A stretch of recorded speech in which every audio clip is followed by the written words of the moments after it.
Welcome to the Superconscious Success Podcast, where Jen and her Superconscious Success family co-hosts bring you valuable content each and every week on topics relating to manifestation, spirituality, and most of all, using your superconscious to manifest success in all areas of your life. Now on to today's episode. Hey there, Superconscious Success fam. Just before we get into the interview, this is just a brief message. This is actually a recording of the 2021 Superconscious Success Summit interviews. If you do want to check out the introductory for all of the guests, then you can go across to our Superconscious Success YouTube channel where you'll be able to find all the introductions. These particular podcast interviews will be the interview only. Okay, thank you. Now let's get on to the interview. Hey there, Superconscious Success fam. Welcome back to another incredible interview where we are going to be talking to Ramya Pillai.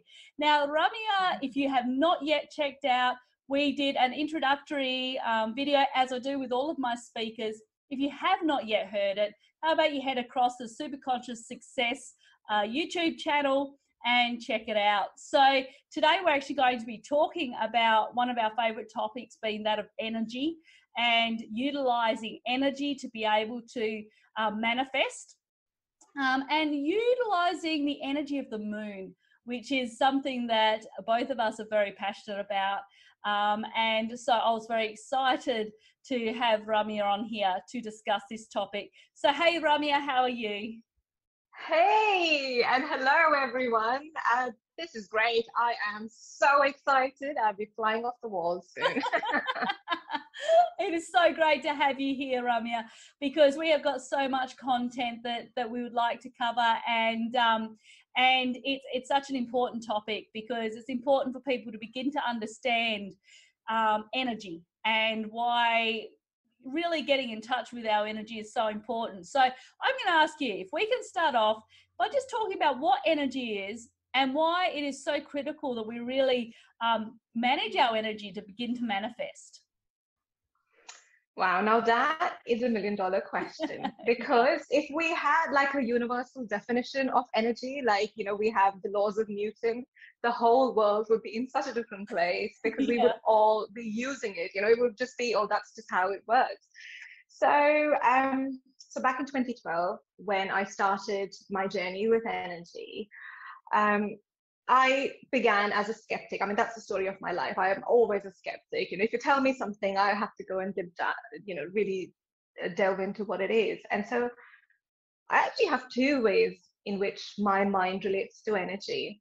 So the first one is the spiritual one, where energy is sort of like this building block. It's like that one brick that then builds the whole universe. Yeah. So it's, you know, so in a nutshell, if you look at it, energy is like this brick that the whole universe is made of, and just the smallest unit of it. And on the physical side, it's, I think the best way to explain it is a more physical, scientific side is, you know, when you look at our skin is made out of tissues, which is made out of cells. The cells are then made out of atoms, and atom is 99.99% energy. It's an electromagnetic field. So actually this person that you're seeing, that's just 0.01% of who I actually am. I am so much bigger than the 5 foot that I am. So, you know, so that's energy, and it's an experience. And I, you know, a part of me just doesn't want to box it into these two things and actually have people experience things for themselves. So so I hope that gives a perspective on how my mind's working and trying to understand energy. Yeah, absolutely. And there are things that can happen that can block our energy, and there's two main energetic blocks which can actually stop us from manifesting that which we desire. Are you able to go into those couple of blocks for me? Do you know, I know there's so much talk, especially on YouTube. I mean, any platform that talks about energy, people say that there's blocks in our energy field. And so I'm clairvoyant. I see energy as, you know, as I see other things. And for me, working with people as a healer, I've noticed when you want something in your life, we sort of delve down deep into it must be a chakra, it must be my mindset and all of that. But those are almost the symptoms of energetic blocks. The actual root is that we've put something to say, oh, I'm going to feel happy when I get that. Immediately your energies drop because you're giving energy away, and you put that at a pedestal. So you really then have to work up to come to that level. And that's sort of at the crux. And all these other things are like an off spin. It's like a headache, which is, because of something gone wrong in the brain. I mean, can you tell I'm not a medical professional? But that's what it is. And actually, what I would say is, let's not get so serious about, oh my God, I have an energetic block. Let's have fun with it. And I laugh about it. I've been trying to manifest a home for a year and it hasn't happened. And there are days when I think, oh, for God's sake, really. And then other times I'm like, seriously, I've so put that as my only means of happiness right now. When come on, get a life, young man, move on. So that's sort of how I feel about energetic blocks. And if we address that one thing, everything else just clears. It just disappears. Yeah, and because we need to understand that everything that happens with us happens in divine timing, and we can't control. And Ramya wants to manifest her dream house, but that dream house is probably just not ready yet. So we may want to manifest money. I mean, most people want to manifest money at some point, but what they don't realize is that what they're actually wanting to manifest isn't the money, it's what the money's going to buy them. It is. Yeah. So it's important that we understand that energy is always in motion, and it never stops, and it can transmutate into different forms, which is why everything that you desire is already there for you. You already have it. You just haven't managed to turn it from that energy form, from that non-physical form, into one that we can see with our eyes. So this is why working with energy is so powerful.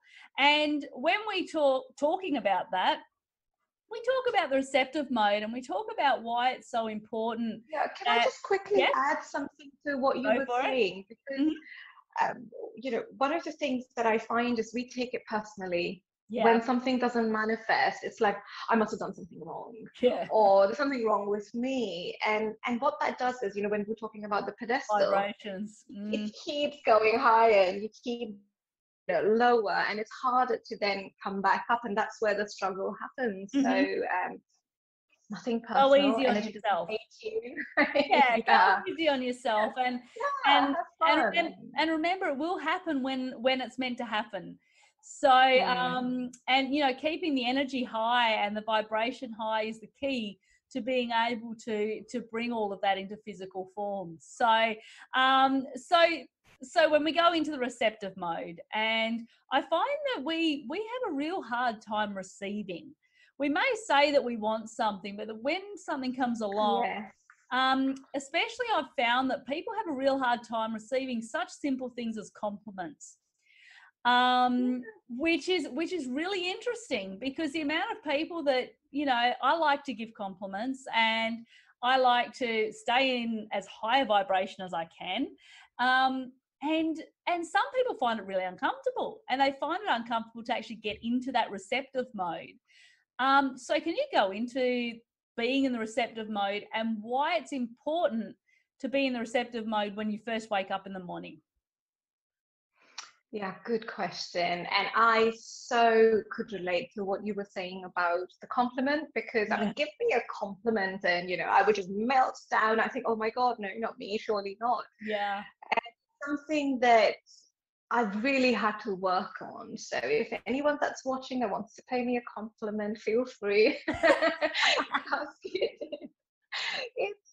But it's so true. I think it starts, so being in the receptive mode, and again, I'll just share my perspective on it, because when I started along this journey, everywhere I looked, it was about, oh, you need to be open to receiving that dream home that you're wanting, or you need to be open to receiving the dream job. But actually, and this is my story, is I found I need to actually be open to hearing what I need to hear, to seeing what I need to see, and for doing what I need to do. And this has been my mantra. And when you say being open in the receiving mode, that's how I start my day. Because if all I do is focus on these three things, everything else will fall into place. It's sort of like a foundation. Because, and again, when I started back in 2012, it was about, I need to be open to abundance and I want more money. And, so I would say, I am abundance, and I would do those affirmations,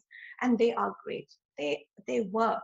Yeah. But I felt it didn't really, how do I bring it to an everyday life?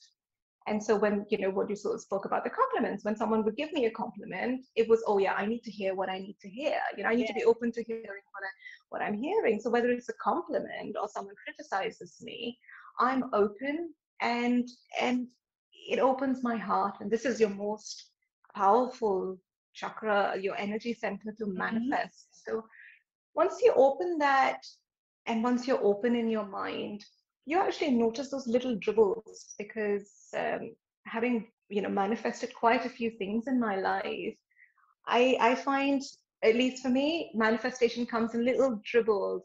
When there's a big thing that's going to happen, or like if I'm going to make a big amount of money, I find penny coins on the road. I find this client that I've been chasing forever suddenly pays, or those little dribbles. And because I say to myself every morning, I'm open to seeing, or with because I'm in that mindset, I'm noticing those, and I'm saying, thank you, there's something amazing coming, I cannot wait. And then that brings it faster. So that's sort of my take on being in a receptive mode. Yeah. And I think that's really important, is that when you do wake up in the morning, be receptive to what spirit and to what source is trying to get across to you. I'm exactly the same as you, in that, yeah, you all right? Yeah. Yeah. Oh, good. I'm exactly the same as you. Like, I'll see a penny on the ground, or 5 cents over in Australia, and I'll pick it up. And I never go past money that's on the ground, because then you're signaling to the universe that you're not wanting money, that it's not something that you're interested in. And once again, my kids will look at me and think I'm crazy. It's like, but Mum, it's 5 cents. It's like, yes, but it's 5 cents I didn't have before. And it's about appreciation for what we've actually got. And then the next thing you find is you'll find a $50 note that's sitting out there. That's happened to me. And then it's like, cool, I needed that for my shopping today. And so the universe starts to send you bigger amounts that you weren't expecting. So being in the receptive mode and being ready to accept what the universe sends you, be ready to accept the messages I call downloads from source, that allows you to continue on your journey with ease and with flow, which is what we're all looking for. So, and once you're in that state, hey Ramya, there's nothing like it. No, there isn't. And the funny thing about being in ease is things actually turn out better than you expected. You think, oh, if I had this much, I would be so happy. You get twice that, thrice that, and more. And so it's just beautiful to be open to whatever life brings. And know that it's happening for your ultimate good. No matter what contrast we go through. Because we're all going to it's nothing personal. No, it's a lesson that we are supposed to be learning. And if we listen to what source is telling us, then it's certainly a lot less painful than if we ignore the messages, as Ramya did for so many years. And we all do. And then all of a sudden it's like you get a brick dropped on your head and just saying, wake up. So now there are many different ways that, so many different techniques and tools that you can use to help to manifest. And one of them is manifesting with the moon. And I did mention that it's something I do every month, and it's something I really look forward to. So can we go into the differences? We'll do each separately as to manifesting with the new moon and also manifesting with the full moon. And we'll start off with the new moon and maybe give some tips and techniques on how we can do that. Okay. So manifesting with, so basically working with the cycles of nature is one of the best gifts anyone can give themselves, because it's, nothing stops nature. COVID couldn't, cyclone couldn't, forest fires, nothing stops nature. And why not then connect with something that's unstoppable? And that's just not going to change. You're never going to have autumn before summer, and it's just how it is. And it's a force to be reckoned with. And the whole thing about working with the cycles of the moon is it keeps you on track. You know, moon's never going to be late. And this is something that cultures have done across centuries. And the most interesting thing is, and how I really got into it is, remember when I said I was a skeptic? So I didn't really jump into the moon energies. I was like, no, I need to find out why. People in Egypt, ancient cultures in Egypt did it, ancient cultures in India did it. And at that point, they didn't really have Instagram or the internet and say, oh, hello, what are you doing? There wasn't any of that, but they recognized for themselves how powerful it is. And so new moons are a time, the moon is there, but the moon, it's almost like the moon goes within. And so it's a great time to set new intentions. So people would actually plant the seeds on a new moon. And so, obviously most of us are not farming, and it's a great time to plant the seeds for what you want to manifest. And if you were to make it a bit more powerful, look into the astrology of the new moon.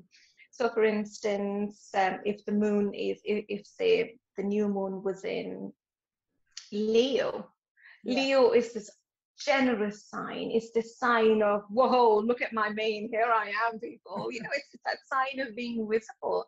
And when it's a new moon, set intentions of, this new moon, I would love to be visible to the world. I want to be generous. And what can I do? I'm open to it. And this is my intention.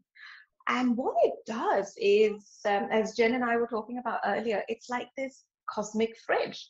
And so that's what's in your cosmic fridge, having visibility, generosity, and you just take it out and say, you know what, I'm going to cook something amazing on social media with this. And you start to, work on that. And how I work with the new moon is I have a journal, which I don't have with me. Normally it's stuck to me. I'm always writing things in my journal. And I write down, first you start with gratitude. And one of the things that I do is I start with my heart. And I, no matter what crazy place I'm in at that point in time, if I just focus on my heart and I say, thank you for my heart. There's this little teeny weeny organ that's pumping blood without me giving it any credit, keeping me alive. And the tips of my head to the tips of my toes, and it's making sure everything has the energy that it needs. And I focus on my heart, and then I'm sort of centered, and then I'm like, right, Ramya, what should we plant the seeds for today? And then I start to write down in my journal, and that with the morning routine of saying, I'm open to seeing all that I need to see, and I'm open to hearing all that I need to hear, and I'm open to doing all that I need to do. It just matches up so beautifully. It's almost like the week flows, and I just keep up the tempo every morning. And and I also run moon manifestation workshops, and these are completely free, just like you, Jen. I'm so passionate about what I do. Money, I know, will come and go, but it's just this beautiful gathering and gathering of energies. And Yeah. And all of those details for Ramia's workshops and that will be in the playbook. So you'll be able to go and register for them, because I highly recommend that you go and check them out. And so you do moon manifestation rituals in there and workshops and that sort of thing, or? Yeah, it's completely moon focused. So we have them every 2 weeks. So every new moon and every full moon, and we do a ritual. I do a healing. As I mentioned, I'm a healer. Yes. So anyone that attends, the energies are just wow, boom, ready to go and manifest what they want. And I also speak about the astrology, like I was, and how you can really use it, because the force is there, the power is there. We just need to open up that fridge and take it out. Yeah, exactly. Now, I have a quick question. When it comes to manifesting with the moon, there's many different people that obviously talk about it. Now, when we are doing our moon ritual, does it have to be on the day of the moon, or is there some sort of leeway, a couple of days after, a couple of days before? What's sort of like the situation with that? Good question. Very good question. Yes, I get asked that quite a lot. They say it's 2 days before and 2 days after. Okay. And I am very sensitive to the energies of the moon, so I can tell you firsthand. I howl at the moon. Just kidding. You got my secret, Ramia. Oh dear. Oh, you too. It is 2 days before and 2 days after a key lunation. It's obviously brilliant if you can do it on the day, but no, it works just as well, and I've tested it, so I can tell you it does. Fantastic. Because I know that some people, they'll be like, oh, I've got something on that day, or I mean, I've been out there at like 1 o'clock in the morning doing my moon ritual because because it's like, no, I feel the most on the night of the actual moon. But what I find is that on the full moon, the energies are very strong on the full moon. And I find that my kids just become really crazy around the full moon time. And I don't know what's happening to them. Do you have any experience of that sort of thing happening with the full moon? Oh, big time. Because if I think the best way to explain it is when we have the full moon, the tides are choppy, the ocean's choppy. It has that effect on water. So moon is a feminine energy and the sun is a masculine energy. Yeah. And moon is to do with emotions, and it's to do with what's going on underneath. It's that subconscious, whereas the sun is about shining out and saying, okay, this is who I am. The moon is, who are you really? So clearly, you and me, Jen, are moon howlers, yeah, totally. It's it really affects my emotions as well. Yeah. And moon, it sort of pulls your emotions to the forefront. So things that you might not be looking at, things that probably need addressing that have been, sort of pushed down. A full moon is a great time to address those. In fact, even in the UK, we have an accidents and emergencies. I suppose across the world you have something similar. Yeah. And the A&E admissions and the police call outs are way higher. And this has been recorded across the world on new moon nights, because and that's why, lunacy, the word lunacy, it's lunar, the moon. Yeah. So it's sort of moon induced, I wouldn't like to say madness, but that sort of seems to be a common thing, but moon-induced madness. But actually, it's only because we're not harnessing it. You can have all the sun in the world, but if you don't have those panels on your roof, you're not really making the most of free electricity. Yeah. So it's a great opportunity to let go and to shine. Instead of bottling it down furthermore, because then it would come out in a not so great way. Yeah, and I find on the new moon, there's many different things that I do. I like my crystals, so I'll have my crystals out there. Yeah. And the new moon's a great time to be able to recharge and the full moon, both of them recharge your crystals. So I'll leave them out overnight. Sometimes I'll leave them out 2 or 3 days just to like get the full effect of the moon, recharge them. And and I have my cards out there, and of course journaling, as you said, is so powerful with both the new moon and the full moon. Now, you were talking before about the new moon is about setting your intentions and really figuring out what it is that you're wanting to manifest. How does that differ from the ritual associated with the full moon? Good question. So for me, a ritual is an intention.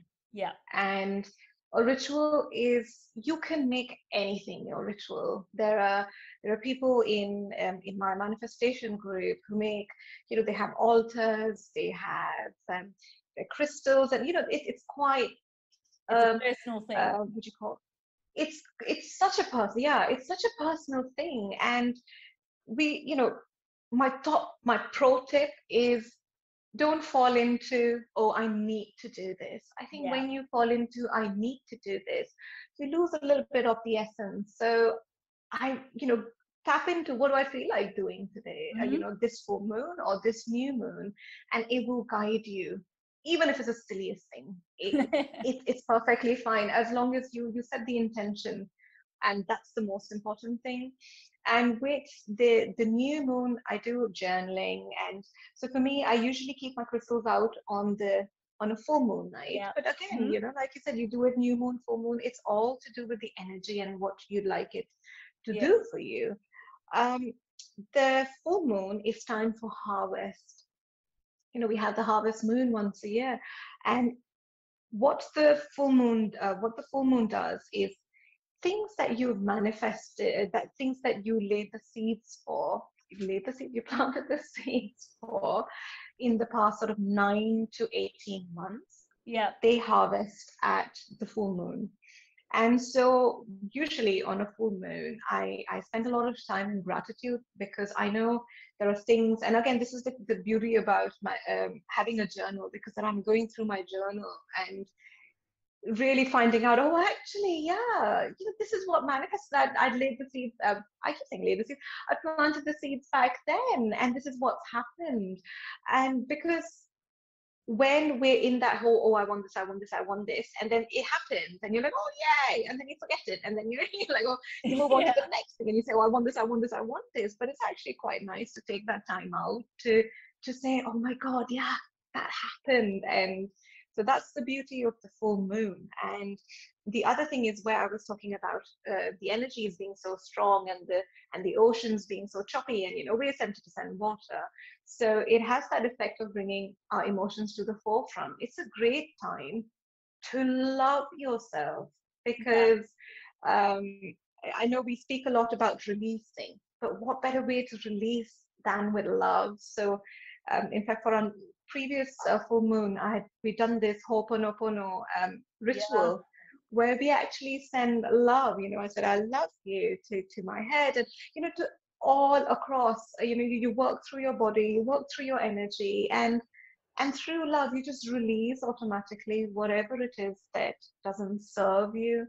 Some full moons, it's about actually making a list of, oh my God, this isn't working. Please, could you transmute this into something I can work with?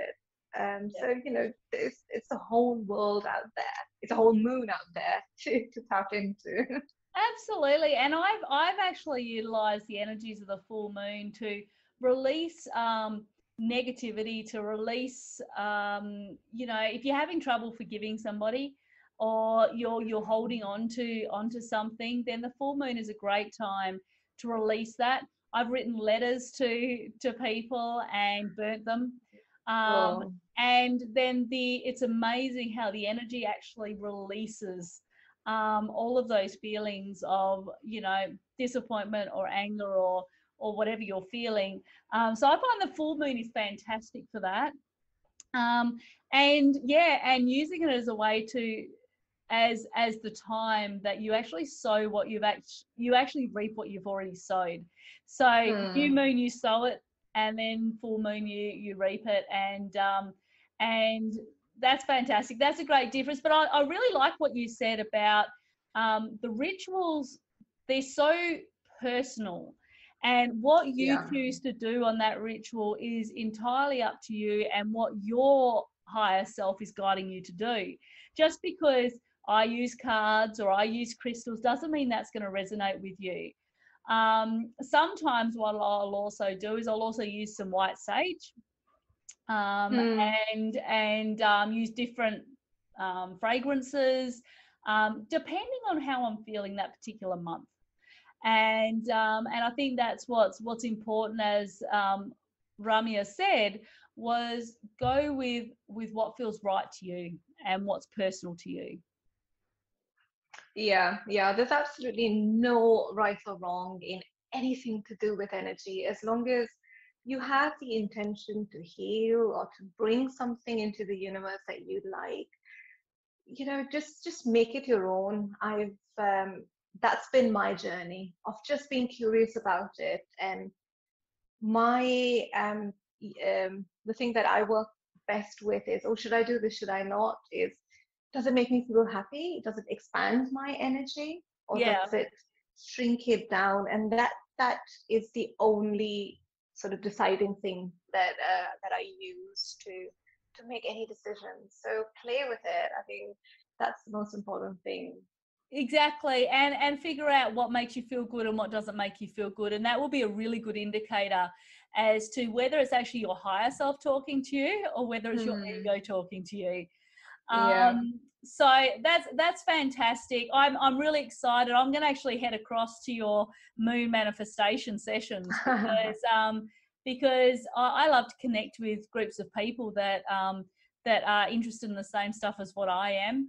And like I said, I will put all of those details into your page in the playbook. And there's plenty more stuff to come from Ramya in regards to all of this. So I want to say, Ramya, thank you so much for being here today. Aw. And before we do go, do you want to leave a final few words for the listeners? Yeah. Oh, firstly, from the bottom of my heart, thank you, Jen. And if you stuck around with us so far, thank you Yeah. so much for being here. It's Nothing makes my heart sing more than connect with people that, like Jen, are, connecting us all together across the world and on this beautiful platform.